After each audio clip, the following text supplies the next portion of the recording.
Olá, meus caros. Vamos falar um pouquinho sobre o sexo dos anjos. Como é que isso se dá?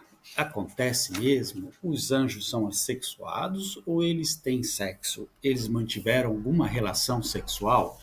Bom, Mateus capítulo 20, versículo 30 diz assim: Porque na ressurreição nem casam, nem são dados em casamento, mas serão como os anjos de Deus no céu.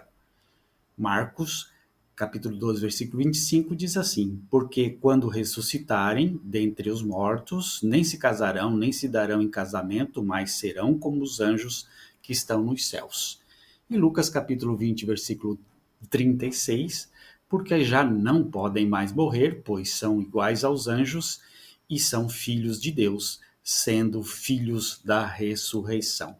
Então, nós podemos perceber que Marcos e Mateus eles não estão falando do ato sexual, e sim do casamento. Nem se casam, nem se dão em casamento, não significa que não fariam sexo, mas apenas que não haveria casamento na ressurreição. Mas serão como os anjos do céu. Diz respeito unicamente ao casamento, não ao sexo. No contexto de Lucas, também não está retratando o sexo dos anjos, mas a expressão já não podem mais morrer quer enfatizar que, neste caso, as pessoas seriam como anjos e não morreriam. A ideia de que os anjos não se envolvem em relação sexual porque são assexuados não tem fundamento algum, porque na Bíblia os anjos aparecem muitas vezes considerados como homens e têm nomes próprios, como Miguel, Gabriel, Rafael, Uriel e assim por diante.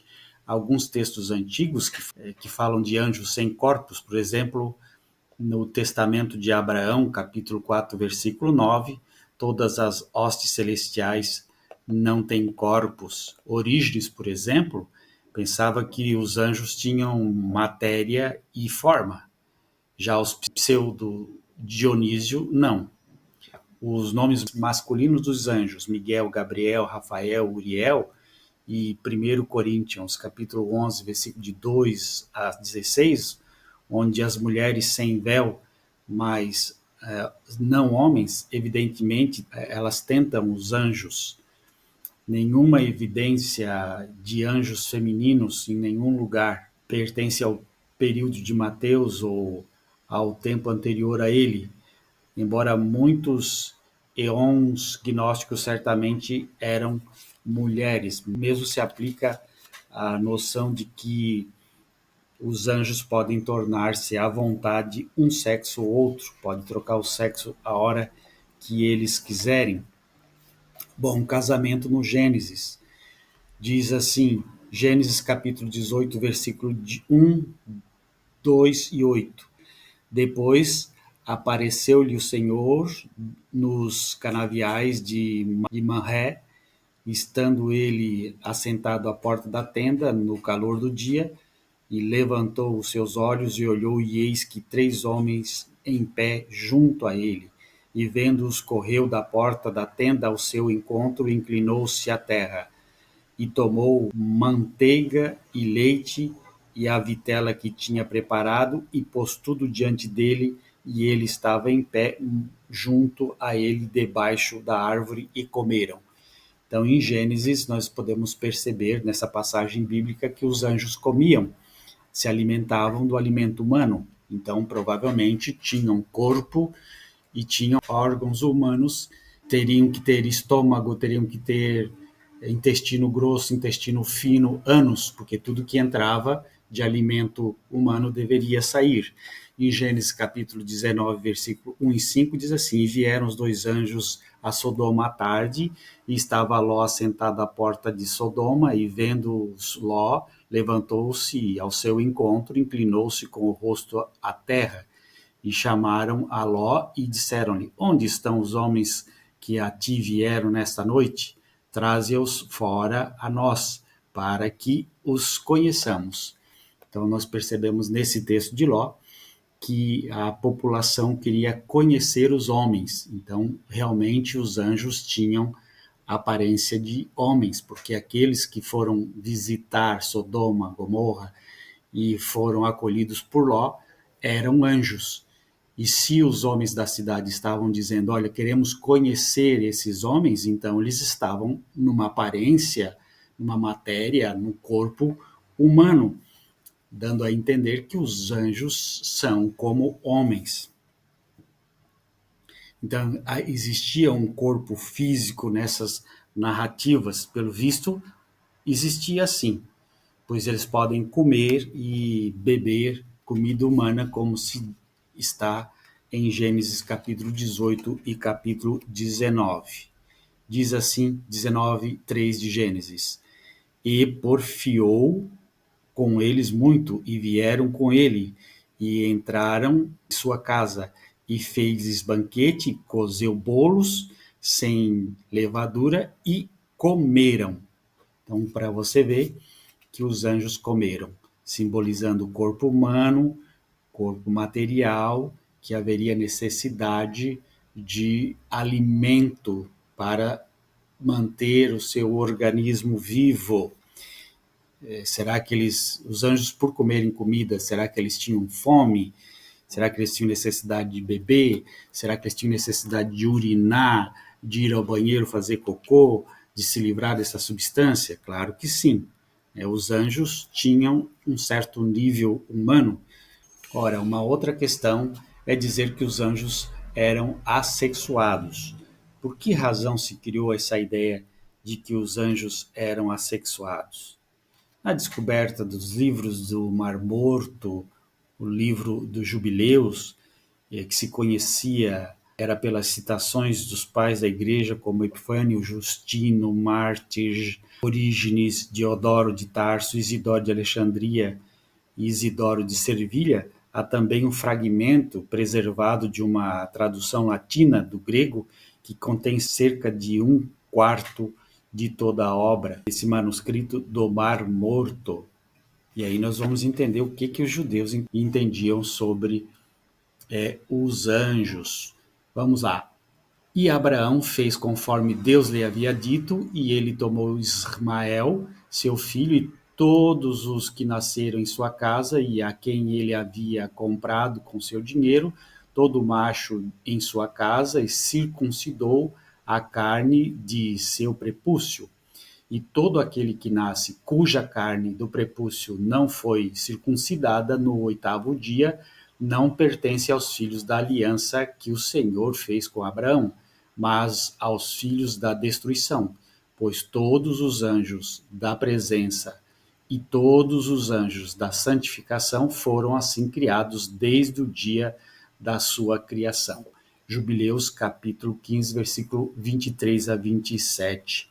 A datação desse livro de Jubileus tem sido uma problemática muito estudada por grandes estudiosos da Bíblia, embora as cópias mais antigas dos Jubileus existentes possam ser atribuídas com base na caligrafia de cerca de anos 100 antes de Cristo. Há muitas evidências que sugerem que o Jubileus foi escrito antes desta data. O que nós podemos perceber é que o sexo foi sempre utilizado para a procriação e nunca para o prazer. E nos diz assim o texto de 1 Enoque, capítulo 15, versículo 3 a 9. Porque deixastes o alto, o santo e o céu eterno, e vos deitastes com mulheres, e vos contaminastes com as filhas dos homens, e tomastes para vós esposas, e fizestes como os filhos da terra, e gerastes gigantes como vossos filhos, e embora fosseis santos espirituais, vivendo a vida eterna, vocês se contaminaram com o sangue de mulheres e geraram filhos com o sangue de carne, e como os filhos dos homens cobiçam a carne e o sangue, como também fazem aqueles que morrem e perecem. Por isso também lhes dei esposas para que as engravidassem e delas gerassem filhos, para que assim nada lhes faltasse na terra. Mas vocês eram anteriormente espirituais, vivendo a vida eterna e imortais por todas as gerações do mundo. E, portanto, não designei esposa para vocês, pois quanto aos espirituais do céu, no céu é a sua habitação. E agora os gigantes que são produzidos a partir dos espíritos e da carne serão chamados de espíritos malignos na terra, e na terra será a sua habitação. 1 Enoque, capítulo 15, versículos de 3 a 9. Então, Enoque deixa claro que os anjos poderiam cometer a relação sexual, mas só não poderiam se casar e não poderiam ter filhos. Então, se os anjos não têm sexo, por que falar na Bíblia que eles foram atrás das mulheres para ter relações com elas na época de Noé, e por que fizeram isso?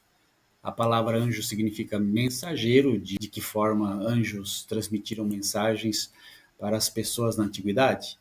O relato de Gênesis capítulo 19, versículo de 1 a 26 mostra uma delas. Eles são capazes de materializar corpos carnais do sexo masculino para se passarem por humanos e assim cumprir o seu objetivo. Podemos entender que antes da linha do tempo, por mentir a Eva no jardim do Éden, certa criação angélica fez de si mesmo um espírito iníquo chamado Satanás, o diabo. Este tentou depois fazer com que também outros anjos se voltassem contra Deus. Com o tempo, conseguiu isso. Alguns anjos abandonaram a tarefa que Deus lhes dera no céu, desceram à terra e fizeram para si corpos carnais iguais aos dos humanos, porém para um propósito diferente do original. O discípulo cristão Judas escreveu sobre eles quando mencionou os anjos que não conservaram a sua posição original, mas abandonaram a sua própria morada correta. Por que vieram à Terra?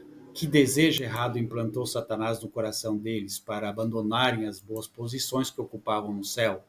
A Bíblia nos informa sobre isso. Os filhos do verdadeiro Deus, expressão idiomática hebraica que se refere aos filhos angélicos de Deus, perceberam que as filhas dos homens eram bonitas e eles tomaram como esposas todas as que escolheram. Gênesis capítulo 6, versículo 2.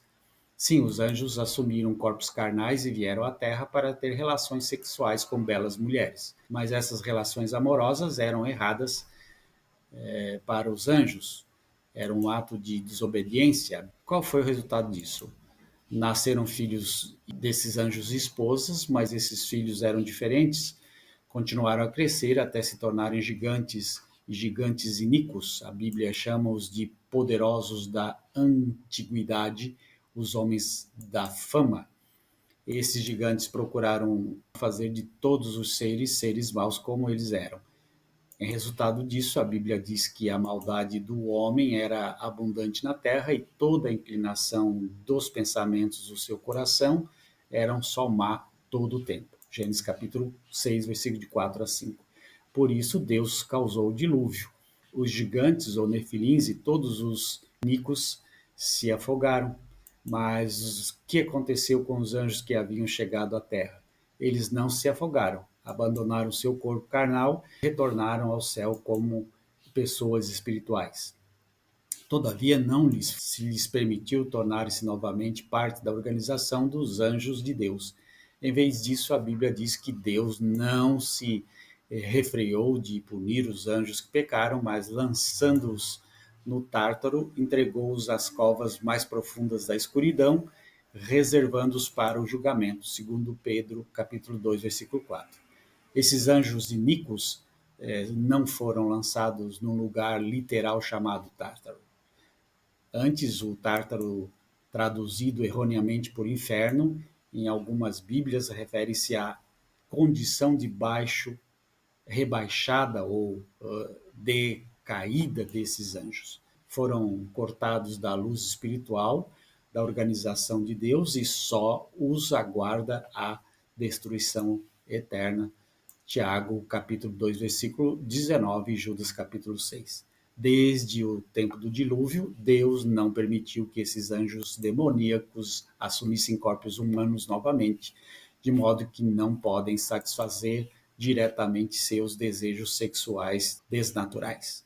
Contudo, ainda podem exercer um perigoso poder sobre os homens e as mulheres. De fato, com a ajuda desses demônios, Satanás está desencaminhando toda a terra habitada. Apocalipse capítulo 2, versículo 9. Então nós podemos ver aí que a história dos anjos é que eles acabaram assumindo um corpo humano, comendo e bebendo como seres humanos, e sempre eram homens, tinham pênis, tinham desejos sexuais e vieram se apossar das mulheres bonitas da terra. E com isso toda a mitologia se transforma, né, até o momento do dilúvio, da Arca de Noé, onde os filhos desses anjos são destruídos e os anjos voltam para Deus, mas Deus os castiga, colocando-os na escuridão, algemados com correntes até o dia do juízo final, onde eles serão exterminados para sempre. Então, os anjos não vão queimar para sempre na vida eterna, só os seres humanos. Os humanos vão viver 80, 100 anos aqui na Terra e depois que morrerem, se não praticarem o que Deus quer, vão para a vida eterna, viver no inferno. Os anjos não, os anjos são eternos, mas pelo pecado que eles cometeram, eles estão lá amarrados, aguardando o dia do juízo, e no dia do juízo eles vão ser exterminados e pronto, e acabou, não vai ter mais sofrimento depois dessa data para os anjos, mas para os homens vai ter um sofrimento eterno. Essas incongruências bíblicas é que não fecham de jeito nenhum. Um grande abraço, tchau, tchau.